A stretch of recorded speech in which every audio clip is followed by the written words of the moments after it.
Bismillahirrahmanirrahim. Assalamualaikum warahmatullahi wabarakatuh. Alhamdulillahirabbil alamin. Salatu wassalamu ala asyrafil anbiya'i wal mursalin wa ala alihi wa sahbihi rasulillahi ajmain. Rabbi shrah li sadri wa yassir li amri wahlul 'uqdatam min lisani yafqahu qawli. Alhamdulillah, puji syukur kita ucapkan kehadiran Allah Subhanahu wa taala. Hari ini kita dapat melanjutkan kembali bincang-bincang berkaitan dengan seputaran agama.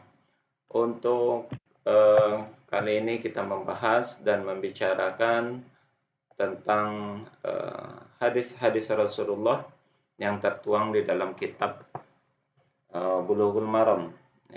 Kitab Bulughul Maram yang ditulis oleh Abdullah bin Abdurrahman Al-Bassam. Di sini buku ini ada 7 jilid, atau kitab ini ada 7 jilid, yang insya Allah akan kita coba bacakan isi dari kitab ini satu persatu tentang hadis-hadis Rasulullah yang tertuang di dalamnya. Baik, hadis pertama, yang pertama pada hari ini adalah berkaitan dengan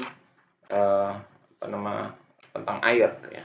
Kitab bab tentang toharoh atau bersuci, dimulai tentang hadis yang menjelaskan tentang air laut dan bangkai binatang laut.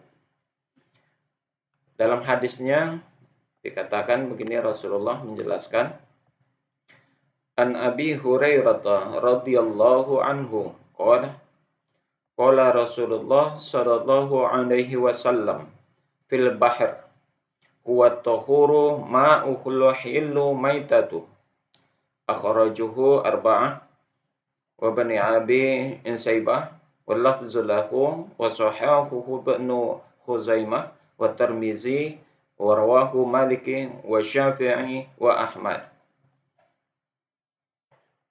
Artinya, dari Abu Hurairah ridha Allah atasnya, dia berkata, Rasulullah Shallallahu Alaihi Wasallam bersabda tentang air laut.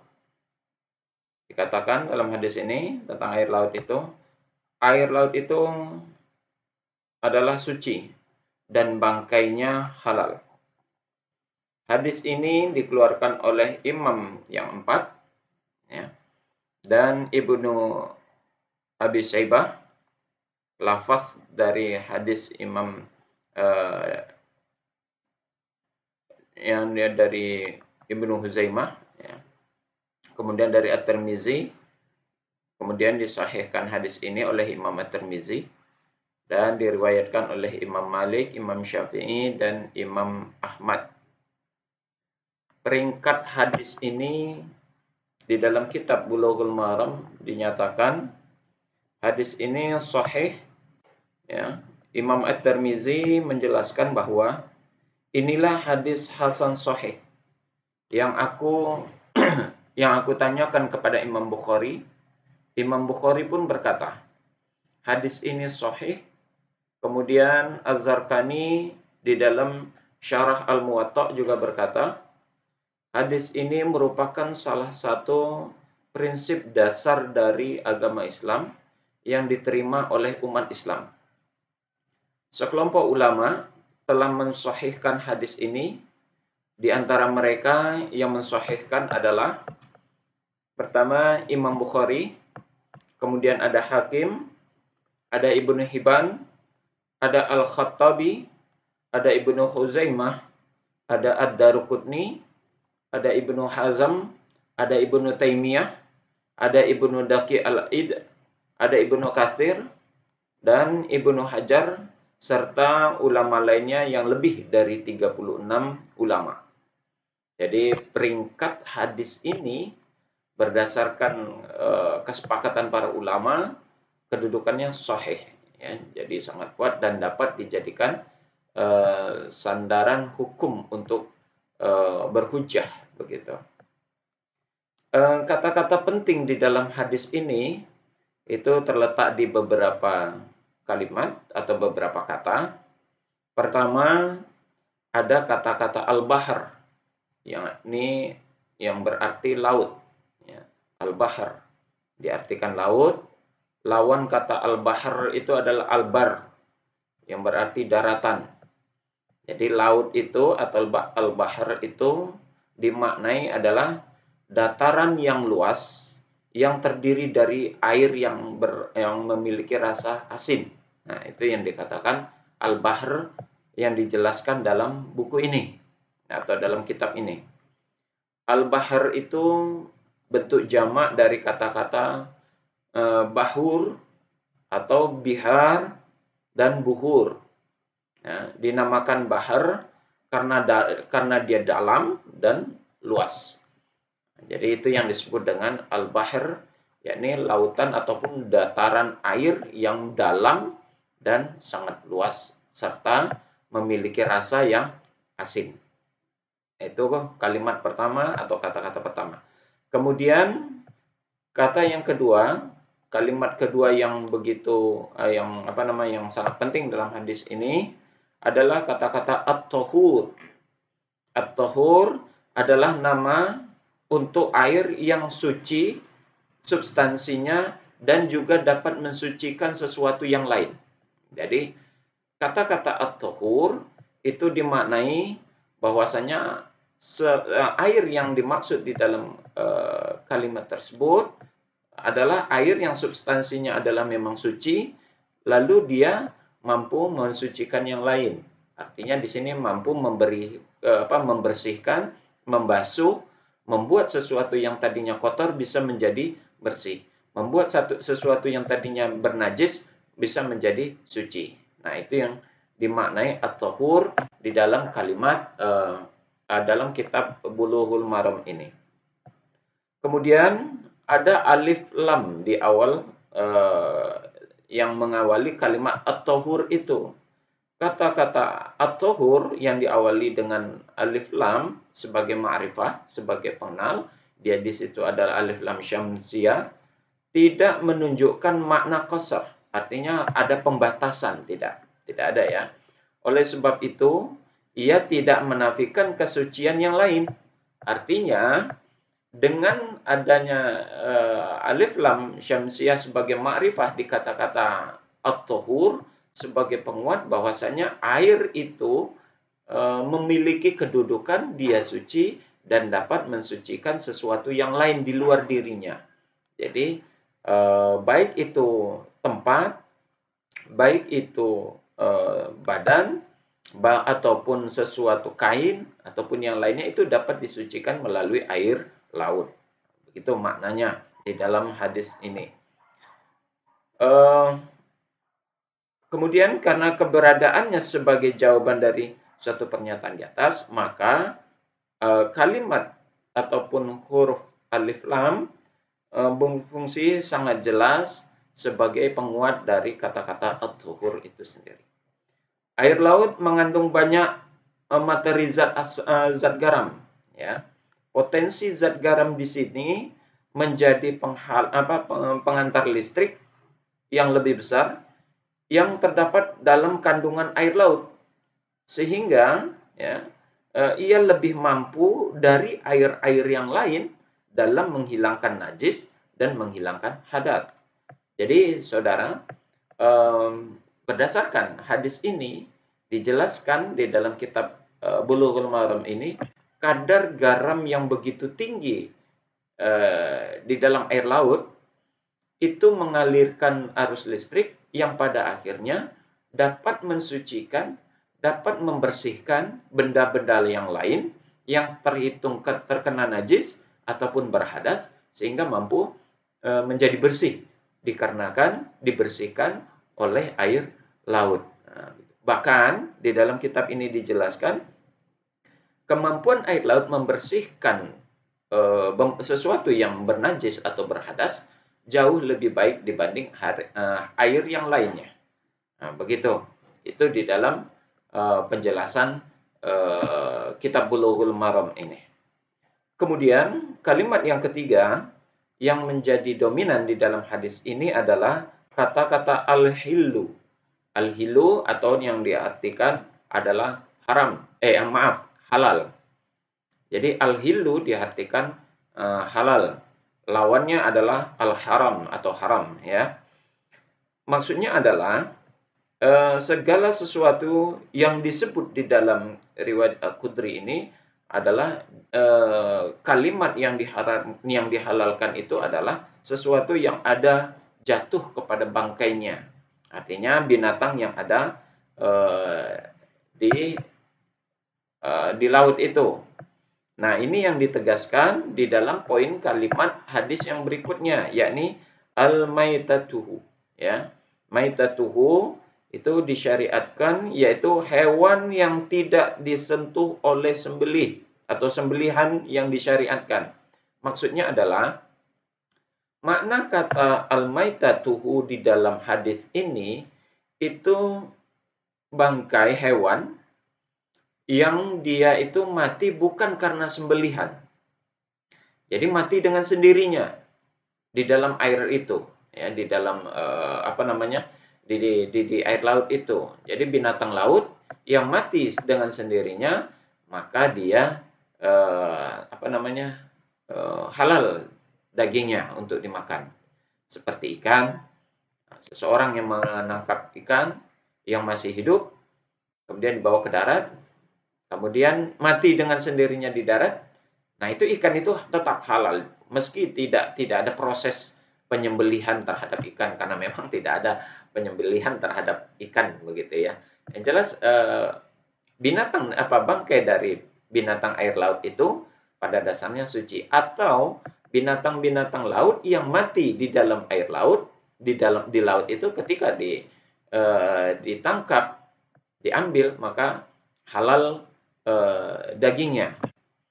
Dengan ketentuan, para ulama menyatakan belum menunjukkan kepada bau busuk dari bangkai itu.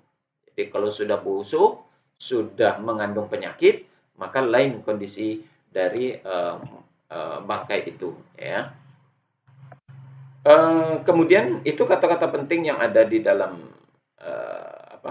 di dalam hadis ini sebagai penegasan kata-kata maitatuhu itu atau binatang laut tadi adalah seluruh binatang di dalam kitab ini dijelaskan adalah seluruh binatang yang hidup, ya, di dalam laut. Jadi yang tidak bisa hidup kecuali di dalam laut, yang bukan hidup mati di luar dan bukan semua yang mati di dalam laut.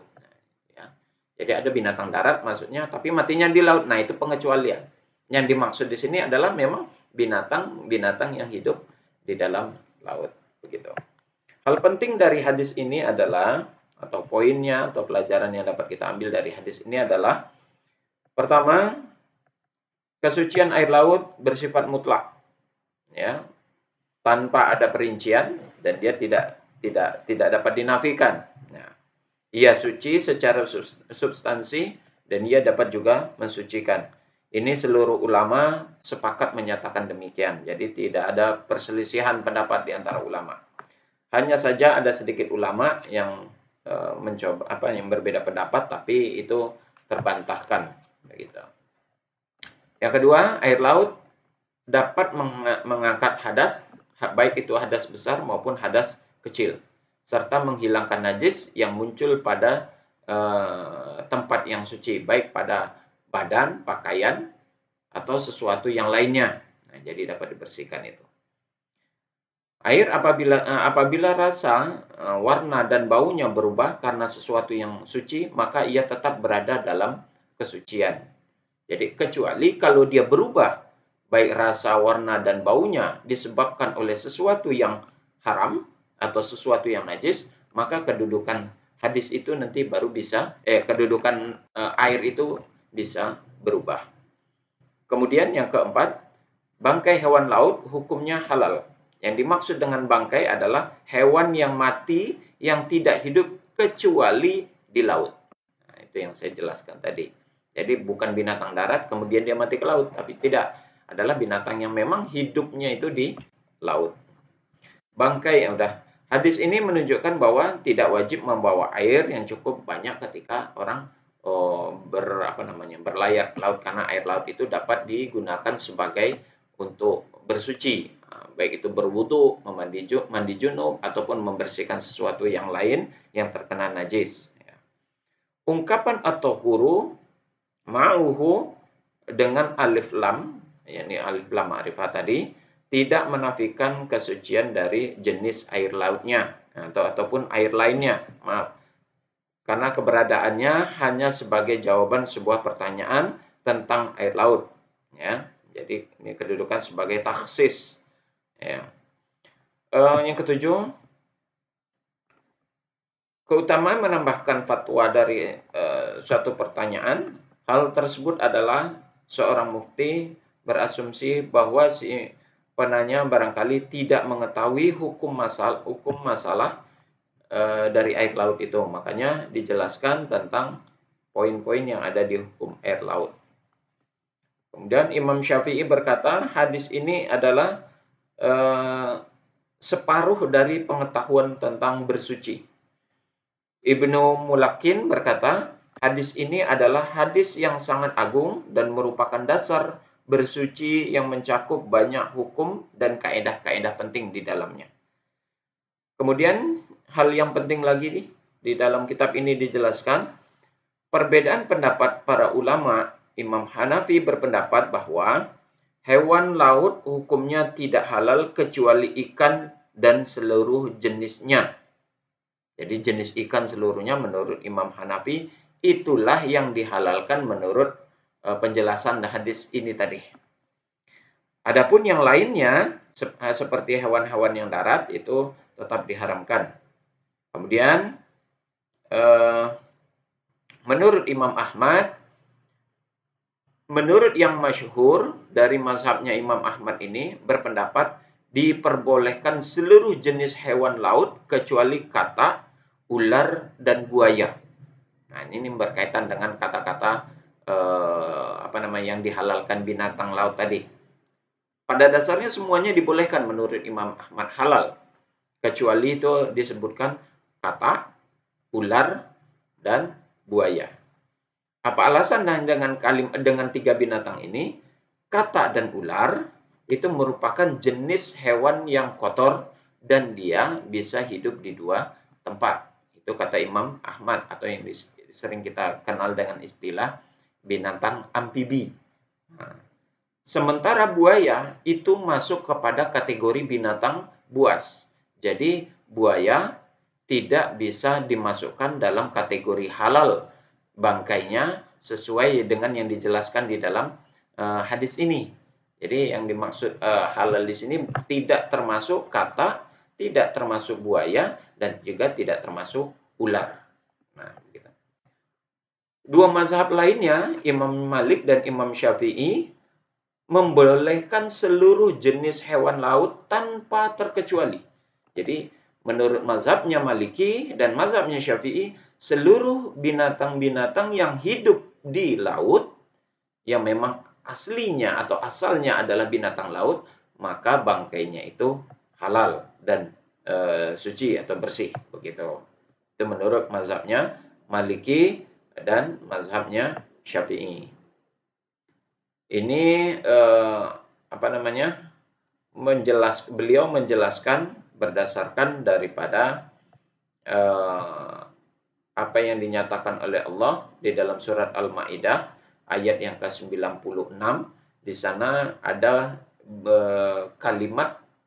potongan kalimat dari ayat itu, penyebutan tentang dihalalkannya bagimu binatang buruan laut. Jadi keumuman ayat itu yang terkandung di keumuman makna yang di dalam ayat itu, menurut Imam Maliki dan Imam Syafi'i, menunjukkan bahwa seluruh binatang yang ada di laut yang memang hidupnya pada dasarnya adalah binatang laut, maka halal untuk dimakan dan tidak haram bangkainya. Demikian penjelasan kita kali ini berdasarkan kitab Bulughul Maram. Kita membicarakan tentang kitab Bulughul Maram tentang hadis kedudukan sucinya air laut dan halal binatang ataupun bangkai yang ada, atau binatang-binatang laut itu halal dagingnya. Demikian, terima kasih. Kita tutup dengan kafaratul majelis. Subhanakallahumma wa bihamdik, asyhadu an la ilaha illa anta, astaghfiruka wa atubu ilaik. Assalamualaikum warahmatullahi wabarakatuh.